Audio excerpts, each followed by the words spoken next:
Ever wondered why people go on killing sprees? Are you interested in exploring the paranormal? Baffled by stories of previous lives? Well, so are we. In each episode, we'll be discussing the weird and wonderful stories of some truly confusing phenomenons and some horrific true crime cases. Find us on Facebook, Instagram, and TikTok, and join us every Tuesday wherever you listen to your podcasts. And be prepared to be totally and utterly perplexed.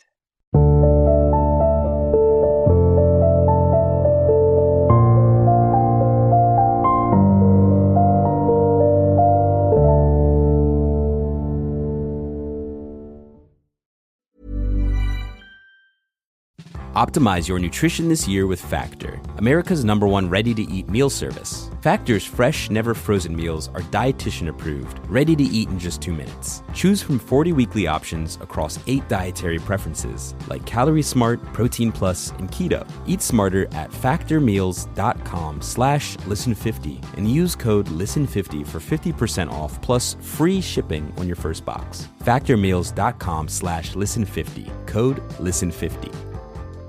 Instacart is on a mission to have you not leave the couch this basketball season. Because between the pre-game rituals and the post-game interviews, it can be difficult to find time for everything else.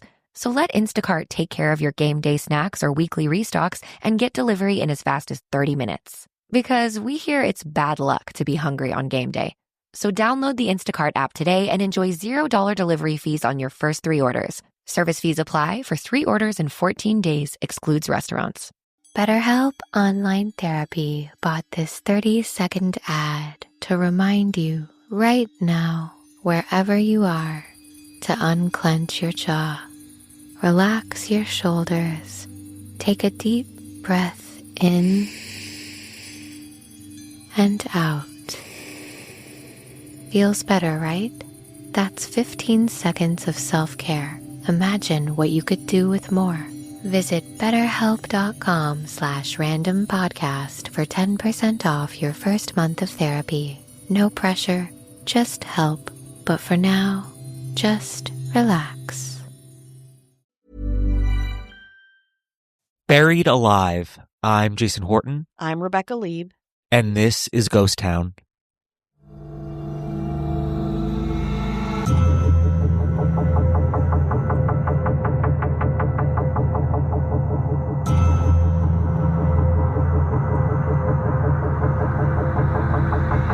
On December 17th, 1968, Emory College student Barbara Mackle was readying herself for midterm exams. Battling the flu, Barbara was nervous about her performance, like many other college students at the time. But the end of finals wouldn't be what Barbara envisioned. In fact, the next days of her life would manifest like a horror movie. Her mother chloroformed, herself kidnapped for ransom and then buried alive in a high-tech coffin, while the FBI, including J. Edgar Hoover himself, would be frantically trying to find her. Today on Ghost Town, the macabre kidnapping of socialite Barbara Jane Mackle. At the end of 1968, Barbara was attending Emory University in Atlanta when she got really sick with the flu. Trying to tough it out, her flu got so bad that she had to leave one of her exams. Concerned about her daughter's declining health, Jane Mackle, Barbara's mother, planned on driving to Atlanta, grabbing Barbara, and taking her to their home in Coral Gables, Florida for the winter break. So, Jane Mackle drove down, and before they left, the two stayed the night at a college campus hotel, the Rodaway Inn. Mackle's boyfriend, Stuart Hunt Woodward, visited them to see how they were doing and left. Barbara Mackle, however, wasn't just an ordinary college student. She was born in 1948 to Robert Mackle, a big-time property developer and co-founder of the Deltona Corporation, one of the most successful real estate development companies in the southern United States. This is what piqued the interest of 23-year-old Gary Stephen Christ and his lover, 26-year-old Ruth Eisman Shear. Sure, Grist was married with a family, had a research background at MIT, and who currently worked for the Marine Science Institute at the University of Miami. But he was also a philanderer and an ex-convict who had many run-ins with the law. Eisman Shear was a Honduran chemist and pharmacologist currently enrolled as a grad student at the Marine Science Institute. They met during a university-sponsored trip on a research vessel to romantic Bermuda, where they began their own relationship. In November 1968, Christ decided he needed to make some money, big money, and that ransom was an easy, relatively speaking, way to do that. After much research, Christ came up with a plan to construct a highly sophisticated and cleverly designed casket-like container that he consistently called, quote, the capsule. He'd put his victim in, get the money, and let them out. Simple, right? Knowing the Mackle family, as most did in Florida, he decided young Barbara would be his perfect target. In a small U.S. Marine Corps surplus construction trailer parked in the grounds of the Marine Science Institute, he began building the capsule. It measured 6 feet long, 23 inches high, and 23 inches wide, with a weight of 240 pounds. The capsule was designed to sustain the life of its occupant underground for 7 days max. After a bit of coercion, Christ persuaded Eisman Shear to test the capsule by having her lay down in it for several hours with the lid closed, and he saw that everything worked well. Officially, the plan was in motion. A couple days before her kidnapping, Christ and Eisman Shear drove down to Emory, but realized Mackle was not in her dorm, and was actually staying temporarily at the very hotel that they were staying at. They obtained her room number through some gentle prodding and phoned the Mackle's room to confirm. Around 4 a.m. on December 17, 1968, someone knocked on the Mackle's door, long after Mackle's boyfriend had left. Jane Mackle, confused, asked who it was. A male voice responded from the other side of the door that he was a police officer and explained that Barbara's boyfriend had been in a serious accident.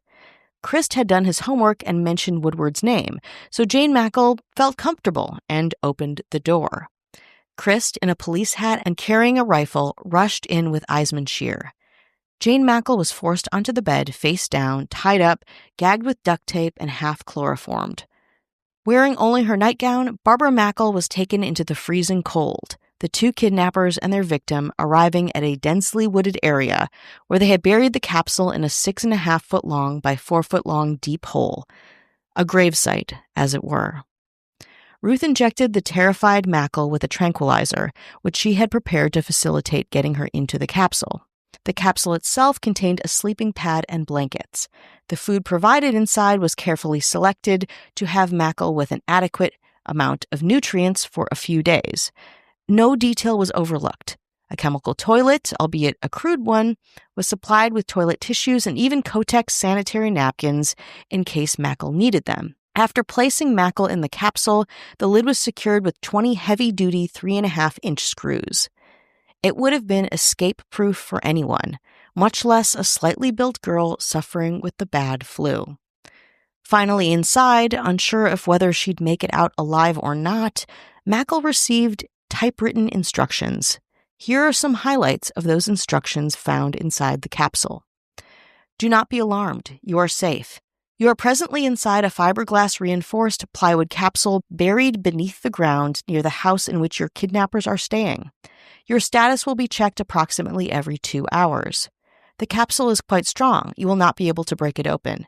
Be advised, however, that you are beneath the water table. If you break open a seam, you would drown before we could dig you out. The capsule instrumentation contains a water-sensitive switch, which will warn us if the water enters the capsule to a dangerous degree. Your life depends on the air delivered to your chamber via the ventilation fan. This fan is powered by a lead-acid storage battery capable of supplying the fan motor with power for 270 hours. However, the use of the light and other systems for only a few hours, coupled with the higher amperage drain, will reduce this figure to only 1 week of safety. Should the air supplied prove to be too much, you can partially block the air outlet with a piece of paper. A muffler has been placed in the air passage to prevent any noise you make from reaching the surface. If we detect any commotion which we feel is dangerous, we will introduce ether to the air intake and put you to sleep. The light uses 2.5 times the amperage of the air circulation system. Use of the light, when not necessary, will cut your battery's safety margin substantially. If you use the light continuously, your life expectancy will be cut to 1/3 of the week we have allotted to you before you are released. Your capsule contains a water jug with 3 gallons of water and a tube from which to drink it. Be careful to blow the water from the tube when you're finished drinking to avoid siphoning the water onto the floor when the tube end drops below the water level. Your capsule contains a bucket for refuse and the products of your bowel movements. The bucket has an antibacterial solution in it. Don't tip it over. Your warmth depends on body heat, so regulate the air to prevent loss of heat from the capsule. A case of candy is provided to furnish energy to your body. Tranquilizers are provided to aid you in sleeping, the best way you have to pass the time. We're sure your father will pay the ransom we've asked in less than 1 week. When your father pays the ransom, we will tell him where you are, and he'll come for you. Should he fail to pay, we will release you, so be calm and rest. You'll be home for Christmas, one way or the other. What they didn't tell Mackle was that her tranquilizing would come from the water she drank, which was laced with. Also, she wouldn't be monitored every few hours, as the two returned to the hotel to check out and then started the 660-mile drive to Miami. During all of this, the terrified, flu-ridden 20-year-old remained thick-skinned. Quote, I screamed and screamed. The sound of dirt got farther and farther away, she recounted in her 1971 book, 83 Hours Till Dawn. Finally, I couldn't hear anything above. I screamed for a long time after that. She wondered how she'd arrive at her family's home for Christmas. Alive or in a different sort of coffin. More after this break. Support for this podcast and the following message is brought to you by E-Trade from Morgan Stanley. With E-Trade, you can dive into the market with easy-to-use tools, $0 commissions, and a wide range of investments. And now there's even more to love. Get access to industry-leading research and insights from Morgan Stanley to help guide your decisions. Open an account and get up to $1,000 or more with a qualifying deposit. Get started today at etrade.com. Terms and other fees apply. Investing involves risks. Morgan Stanley Smith Barney, LLC, member SIPC. E-Trade is a business of Morgan Stanley.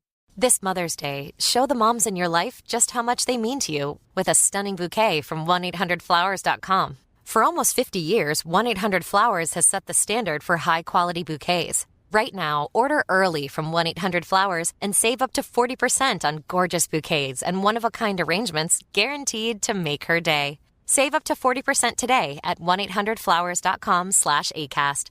That's 1-800-Flowers.com/ACAST. The official florist of Mother's Day.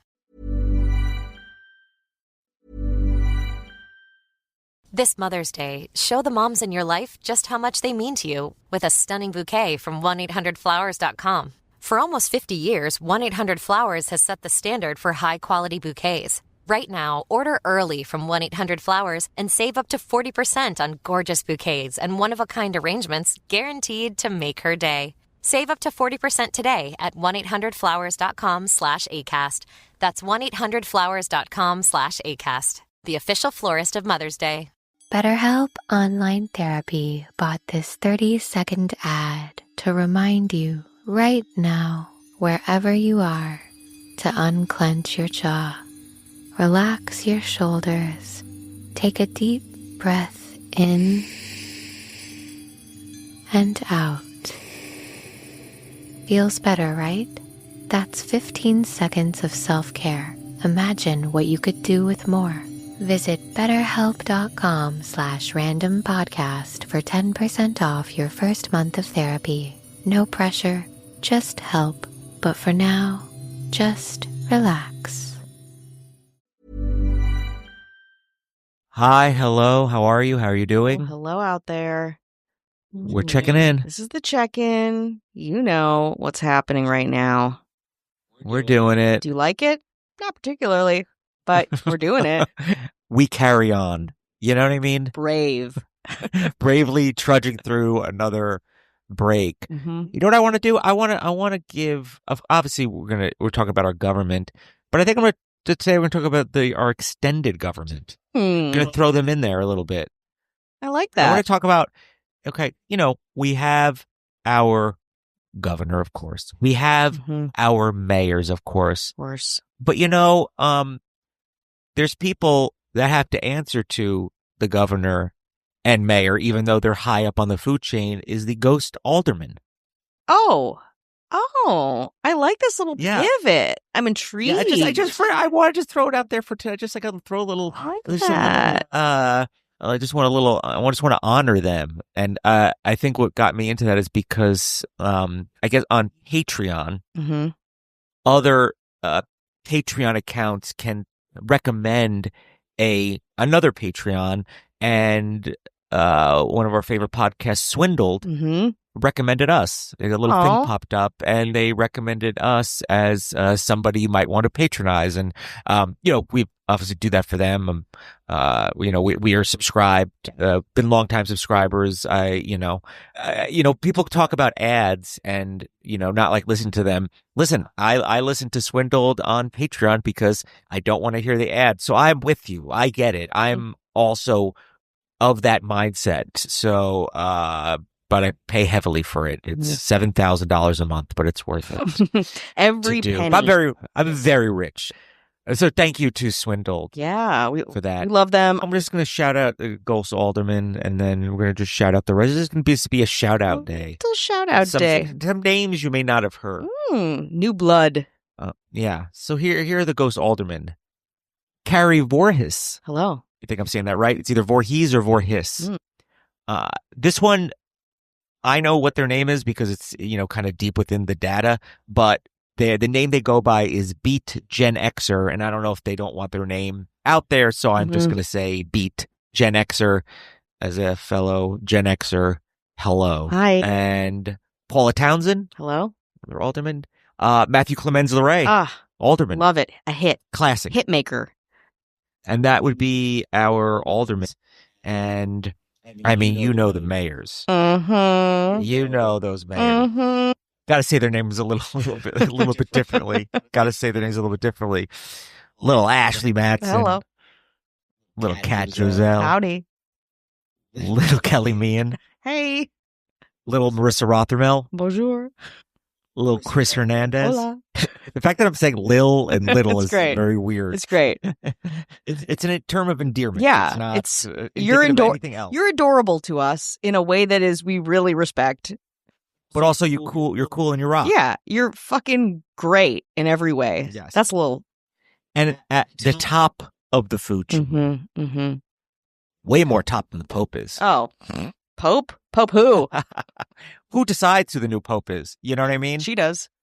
That would be our governor, Avian Noble. If you want no ads, no chit chat, 7 days free, a bonus episode that Rebecca is cooking up as we speak. You're going to like it. Head on over to patreon.com/ghosttownpod. Want to get back into it? Let's do it. In December 1968, heiress Barbara Mackle was trapped in a capsule somewhere in the woods of Atlanta, Georgia.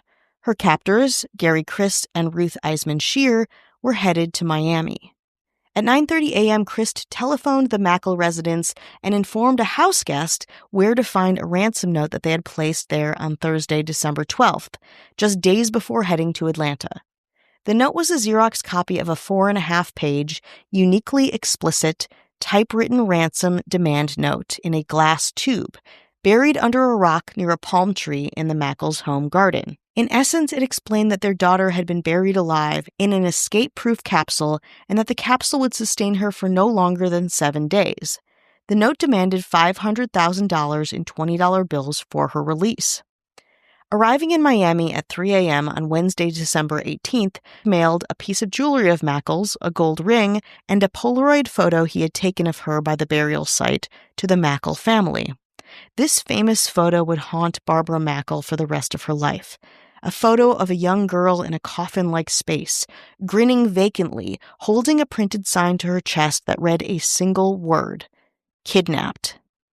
In an interview with Ruth Eisman Shear, FBI agent William Bean was told a first photo was taken of Mackle before the one that was eventually mailed, but it was rejected by Christ because she wasn't smiling. Christ told her to, quote, smile for daddy, thus the labored smile in the now iconic photo.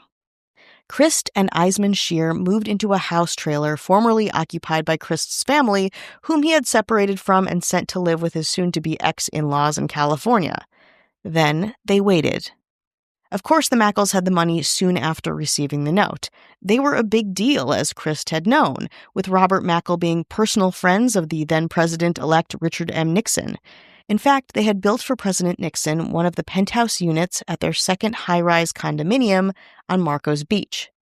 Another friend, J. Edgar Hoover, took personal charge of the FBI, mobilizing units throughout Florida and Georgia while launching massive investigation and search efforts for Mackle. In the meantime, Florida's U.S. Senator George Smathers agreed to coordinate the information supplied to the Florida State Police. Robert Mackle put the money in a large suitcase and left it where he was instructed to do so, just south of Miami along the bay. Christ stole a motorboat and took the suitcase, sailed a couple of miles north in Biscayne Bay towards a public park where he had parked his car. During this time, Eisman Scheer was the lookout with a walkie-talkie that went straight to Christ, just in case any police were in the vicinity. When Christ exited his boat with the money at about 4 a.m., he had to walk a few hundred yards to his car, where he saw a local police cruiser with 2 officers in the vicinity. He panicked, dropped the suitcase, and began running, carrying only his rifle.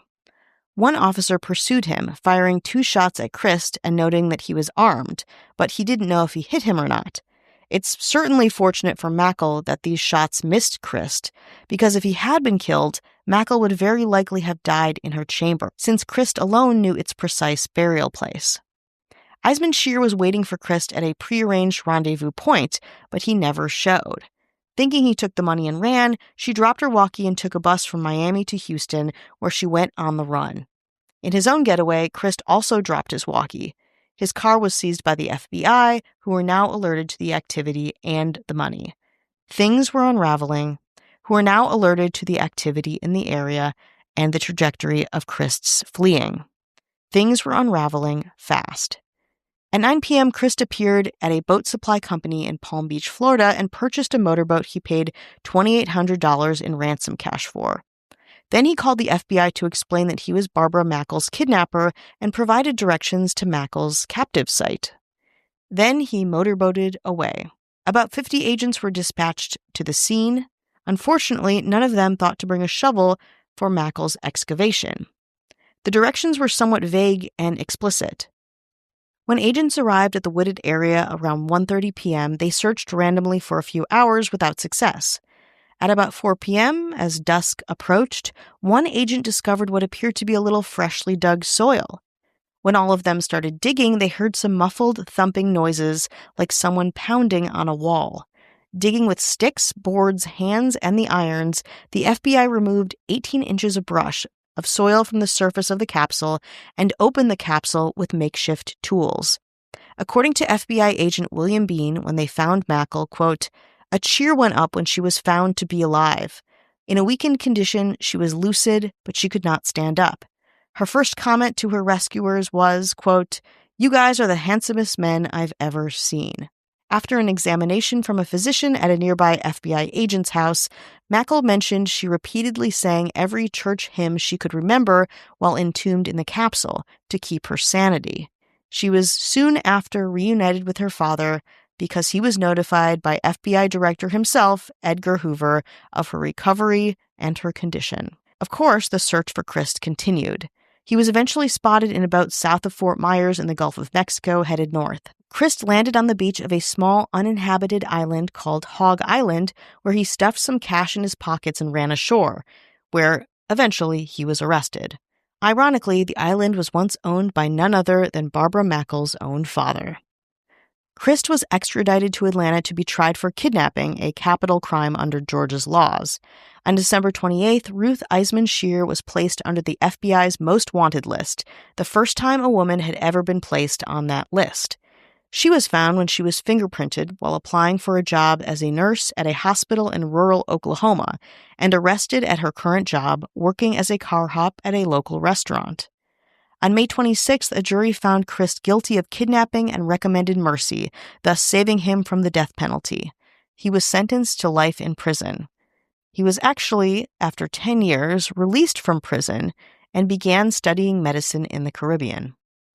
Ruth Eisman Scheer was prosecuted in the same courtroom as Christ, with the same judge presiding. She pled guilty and was sentenced to 7 years in prison, and afterwards she would be deported back to Honduras, her native country. After serving only 2 years of her sentence, she was released in the fall of 1971 and went back to Honduras. According to FBI agent William Bean of the whole affair, quote, "It was tragic, in my view, of someone of Christ's high level of intelligence failed to direct his talents into legitimate pursuits." All but $197.29 was returned to the Mackle family, and the motorboat Christ bought with the ransom money Mackle donated to the Charlotte County, Florida Sheriff's Department. In 1971, Barbara Mackle wrote a book about her experience, but remained private afterwards, now in her 70s, living quietly with her family, having moved on from the most terrifying 3.5 days of her life.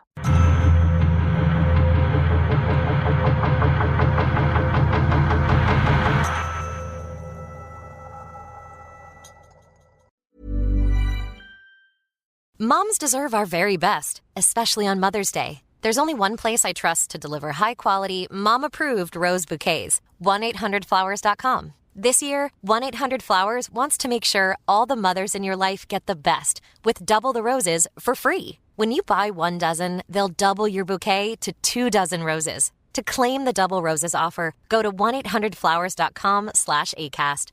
That's 1-800-Flowers.com/ACAST, the official florist of Mother's Day. Support for this podcast and the following message is brought to you by E-Trade from Morgan Stanley. With E-Trade, you can dive into the market with easy-to-use tools, $0 commissions, and a wide range of investments. And now there's even more to love. Get access to industry-leading research and insights from Morgan Stanley to help guide your decisions. Open an account and get up to $1,000 or more with a qualifying deposit. Get started today at etrade.com. Terms and other fees apply. Investing involves risks. Morgan Stanley Smith Barney, LLC, member SIPC. E-Trade is a business of Morgan Stanley. This is Paige, the co-host of Giggly Squad. I use Uber Eats for everything, and I feel like people forget that you can truly order anything, especially living in New York City. It's why I love it. You can get Chinese food at any time of night, but it's not just for food. I order from CVS all the time. I'm always ordering from the grocery store. If a friend stops over, I have to order champagne. I also have this thing that whenever I travel, if I'm ever in a hotel room, I never feel like I'm missing something because I'll just Uber Eats it. The amount of times I've had to Uber Eats hair items like hairspray, deodorant, you name it, I've ordered it on Uber Eats. You can get grocery, alcohol, everyday essentials in addition to restaurants and food you love. So in other words, get almost anything with Uber Eats. Order now. For alcohol, you must be legal drinking age. Please enjoy responsibly. Product availability varies by region. See app for details.